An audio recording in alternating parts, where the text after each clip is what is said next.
Deux chemins opposés, un seul sommet à atteindre. L'un doit monter plus haut, l'autre doit apprendre à se restreindre.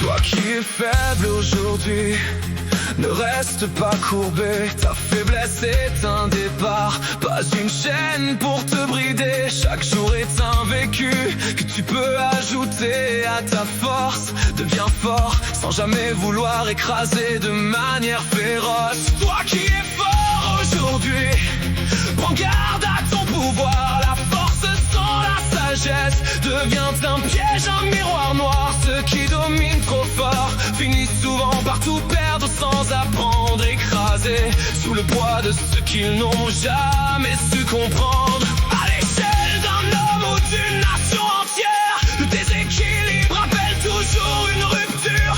Un jour sur terre, le faible qui reste faible nourrit sa propre misère. Le fort qui reste brut nourrit le chaos qu'il croit tenir en arrière.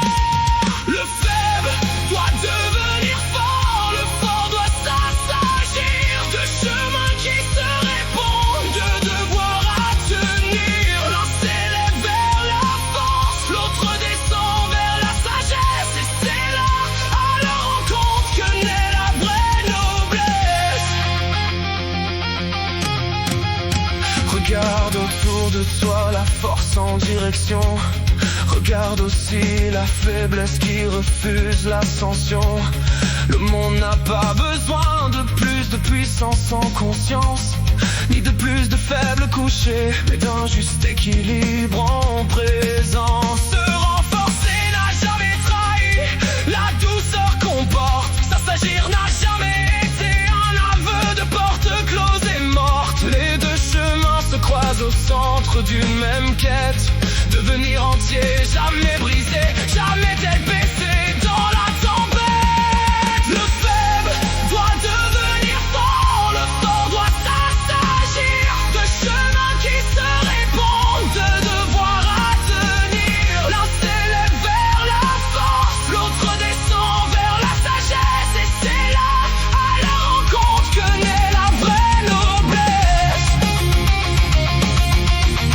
Que naît la vraie noblesse.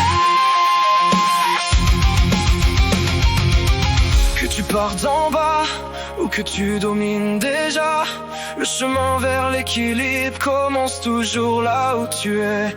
Pas d'excuse pour la faiblesse, pas de pardon pour l'excès, juste le devoir constant d'avancer, de te dépasser.